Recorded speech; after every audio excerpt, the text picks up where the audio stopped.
নমস্কার বন্ধুরা, কেমন আছেন সবাই? আশা করি সবাই ভালো আছেন।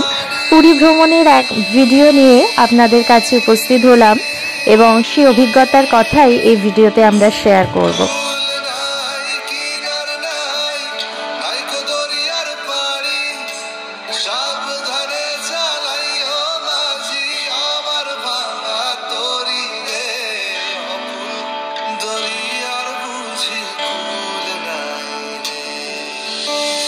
আর এই কুল ধরেই আমরা পাড়ি দিয়েছিলাম পুরীর পথে। দিনটা ছিল 26শে নভেম্বর 2025।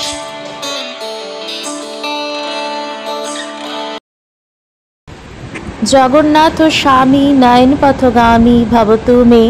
জগন্নাথ দেব দর্শন এবং পুরীর সমুদ্র সৈকত, এই দুই টানেই আমাদের এই পুরীতে আসা।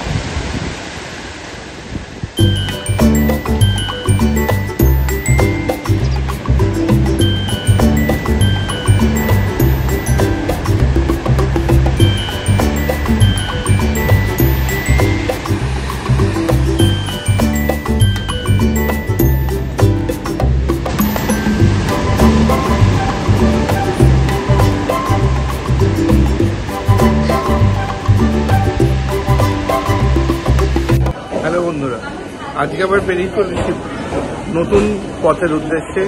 আজকে আমরা চলেছি পুরী শিয়ালদা দুরন্ত আমার পেছনে দাঁড়িয়ে আছে। আজকের এই যাত্রা আমরা শুরু করতে চলেছি 8টার সময়। আমরা আবার একটা ফ্যামিলি ট্রিপে যাচ্ছি। এবারে আমাদের গন্তব্য হচ্ছে পুরী, আর আমাদের বোর্ডিং স্টেশন ছিল শিয়ালদা থেকে এবারে আমরা পুরীর পথে ট্রেন ছেড়ে দিয়েছে। তো আমাদের এই ফ্যামিলি মেম্বার, আশা করব এই 3-4 দিনের ট্রিপটা খুব ভালো করে এনজয় করব আর তোমাদের সাথে সেটা শেয়ারও করব। আর আমাদের এই ফ্যামিলি মেম্বারদের একটু দেখিয়ে দাও। তো আশা করি এই ট্রিপটা অনেকটা স্পেশাল হবে। একটা ফ্রেন্ড ট্রিপ আর ফ্যামিলি ট্রিপের মধ্যে তো অনেক ডিফারেন্স, তো এখানে এনজয়মেন্টটা আশা করি অনেক বেশি হবে।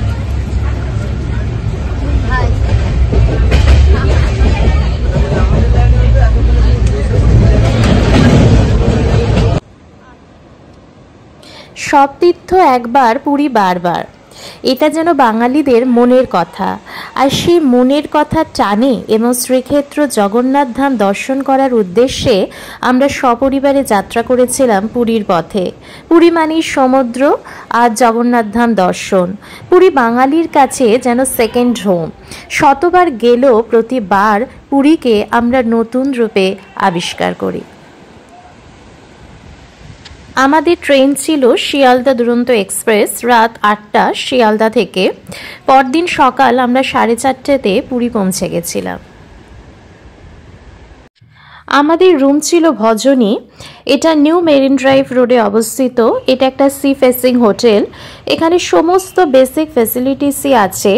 এছাড়া এসি রুম এবং গিজার আছে। খুবই পরিষ্কার পরিচ্ছন্ন, সব দিক থেকে আমরা খুবই স্যাটিসফাইড। আর এখানে মেন কথা না বললেই হবে না, মেন অ্যাট্রাকটিভ জায়গা ছিল চায়ের কাপ হাতে নিয়ে রুমে বসে সমুদ্র সৈকতকে উপভোগ করা। এ যেন প্রত্যাশার থেকেও প্রাপ্তি বেশি।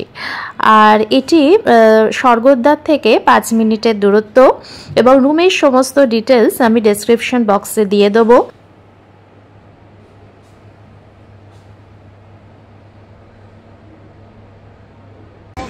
সমুদ্র সৈকতে বসে আমরা পুরীর সেই বিখ্যাত মিষ্টি, ছানাপোড়া, মদনমোহন এবং সিঙ্গারা ট্রাই করলাম। তা না হলে পুরী ভ্রমণই যেন অসম্পূর্ণ থেকে যায়।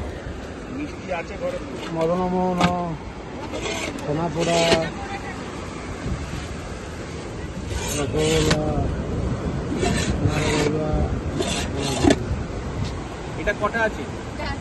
দুটো আরো দিয়ে দাও, তোমার 30 টাকা করে।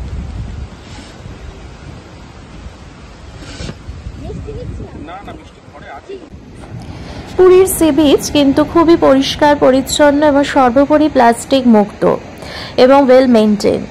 তবে এবারে যেটা খুব মিস করেছি সেটা হলো ঝিনুকের প্রাচুর্যতা আগে যেমন ছিল এবারে কিন্তু একেবারেই সেটা দেখতে পাইনি।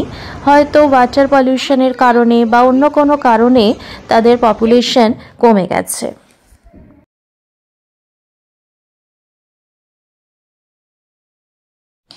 এটি পর্কিউপাইন ফিশ, এটা জালেতে ধরা পড়েছিল।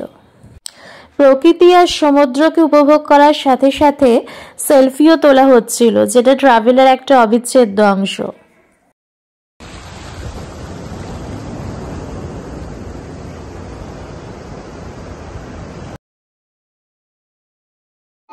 আমরা দ্বিতীয় দিন জগন্নাথ মন্দির দর্শনের উদ্দেশ্যে গেছিলাম এবং এই মন্দির হিন্দুদের 4 ধামের এক ধাম এবং সর্বশ্রেষ্ঠ এবং পবিত্র ধাম। স্বয়ং মহালক্ষ্মী এখানে অন্নদাত্রী। যেহেতু মহালক্ষ্মীর আর এক নাম শ্রী, তাই এই ধামের আর এক নাম শ্রীক্ষেত্র। এখানে নারায়ণ বিষ্ণু জগন্নাথ রূপে বিদ্যমান। আমরা দক্ষিণ দুয়ার দিয়ে প্রবেশ করলাম এবং দক্ষিণ দুয়ারের পাশেই আছে হনুমানজির মন্দির।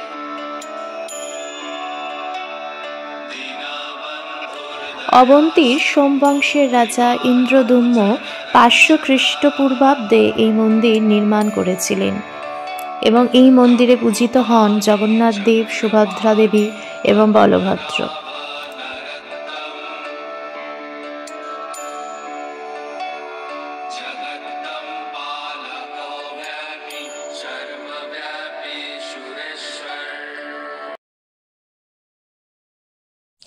হোটেলের ডাইনিং টেবিলে বসে খাওয়া দাবার কিছু মুহূর্ত শেয়ার করলাম।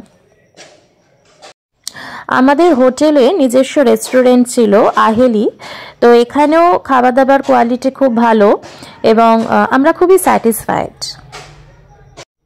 এছাড়া আমরা হোটেল কস্তুরীতেও খেয়েছিলাম, সেখানেও আমাদের খুব ভালো লেগেছে। সন্ধেবেলা হলেই ঘন্টার পর ঘন্টা সমুদ্র সৈকতে বসে সময় কাটানো আর তার সাথে প্রকৃতিকে অনুভব করা, আর তার পাশাপাশি বীচ মার্কেটে ঘোরাঘুরি তো আছে। এইভাবে আমাদের কয়েকটা দিন কেটেছিল।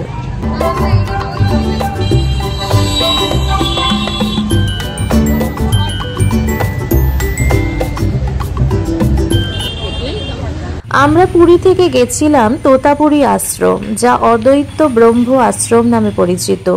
তোতাপুরী বাবা শ্রী রামকৃষ্ণ দেবের গুরু ছিলেন। তিনি 250 বছর বয়স অবধি বেঁচে ছিলেন। তার মধ্যে অদ্বৈত বা একাত্ম সম্পর্কে মহান উপলব্ধি ছিল।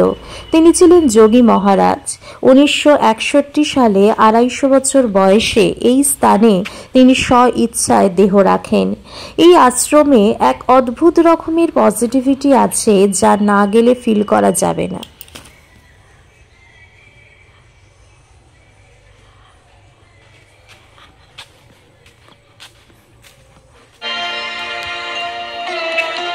দুদিকে ঘন জঙ্গল আর মাঝখান দিয়ে আশ্রমের রাস্তা। এখানে সেবাইতের থেকে জানতে পারলাম টোটাল 100 বিঘা জমিতে এই আশ্রম নির্মিত এবং এখানে তোতাপুরী বাবা তার শেষ জীবন এইখানেই অতিবাহিত করেছেন এবং এখানেই স্ব ইচ্ছায় তিনি দেহ রেখেছেন এবং এখানেই তার সমাধিস্থল আছে।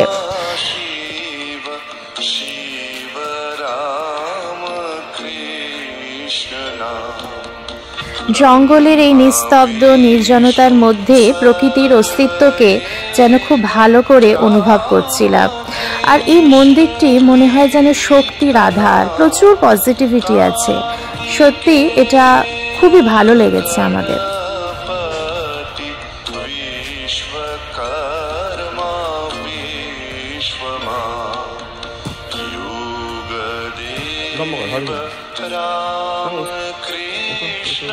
राम कृष्ण ब्रह्मणा शिव शिव महाशिव शिव राम कृष्ण राम।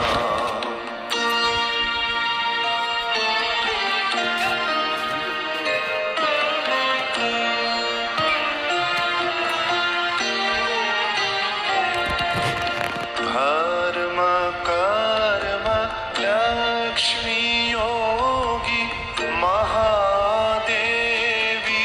महेश्वर मोक्ष क्षेम सर्वदेव देवी श्री योगेश।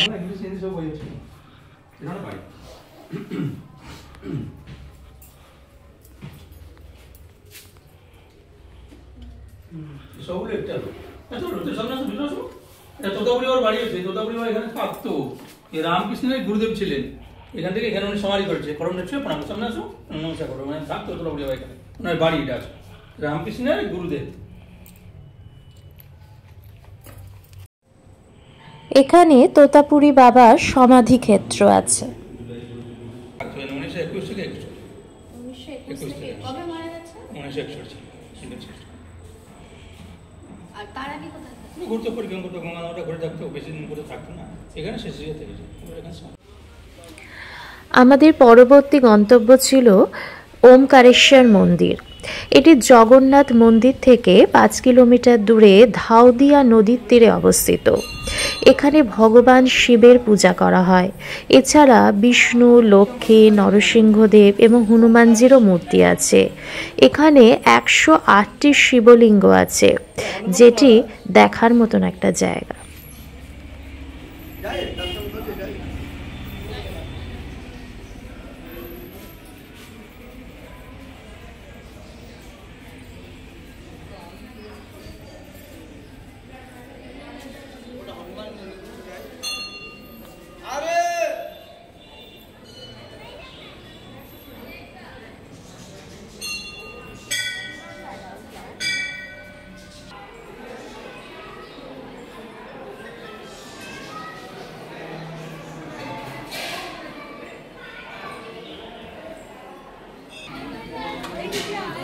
এখানে কুপন কেটে ভোগ প্রসাদ খাবারও ব্যবস্থা আছে।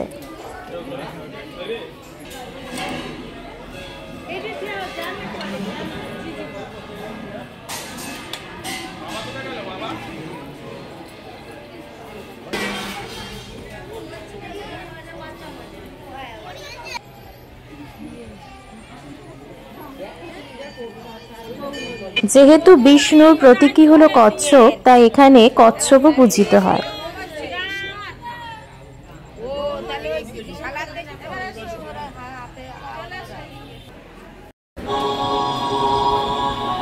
এখানে 108 শিবলিঙ্গ আছে এবং নামও লেখা আছে পাশে, এবং নন্দী মহারাজও এখানে পূজিত হন।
এটি পদ্মনাভ স্বামী মন্দির। বিষ্ণুর নাভি থেকে উদ্গত পদ্মের আলয় বসে আছেন পদ্মনাভ স্বামী।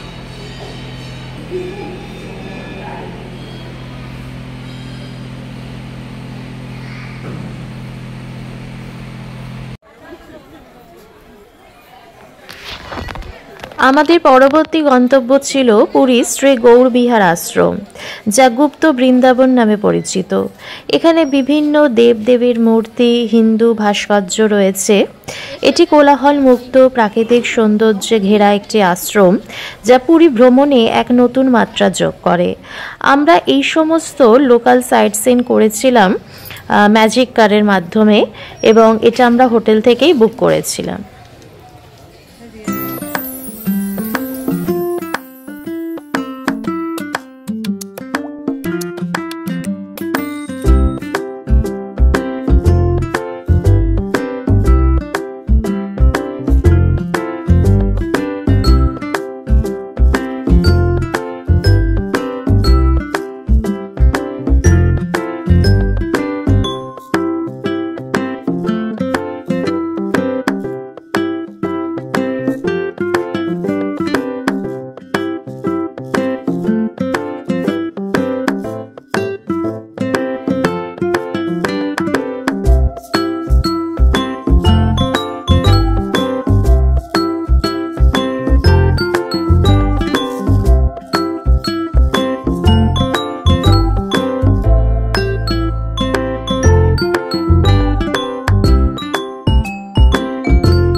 ছিল আমাদের 3 রাত্রি 4 দিনের পুরী ভ্রমণের অভিজ্ঞতা এবং আমাদের পুরী ভ্রমণের গল্প। আবার সে দীর্ঘ অপেক্ষা। জয় জগন্নাথ, স্বামী কি জয়। আমাদের ফেরা ট্রেন ছিল পুরী হাওড়া সুপারফাস্ট। এটি পুরী স্টেশন থেকে 8টা 15 মিনিট, সন্ধে 8টা 15 মিনিট নাগাদ ছেড়েছিল। যথাযথ সময় ছাড়লেও যথাযথ সময় এটা হাওড়া স্টেশনে আসতে পারিনি, 4-5 ঘন্টা লেট ছিল। এবং রাত্রিবেলায় ট্রেনটি যখন মহানদী ক্রস করছিল তার কিছু ছবি আমরা ক্যামেরাবন্দি করতে পেরেছি এবং সেটাই শেয়ার করলাম। আশা করি ভিডিওটা আপনাদের ভালো লাগবে। আপনারা ভালো থাকবেন, সুস্থ থাকবেন।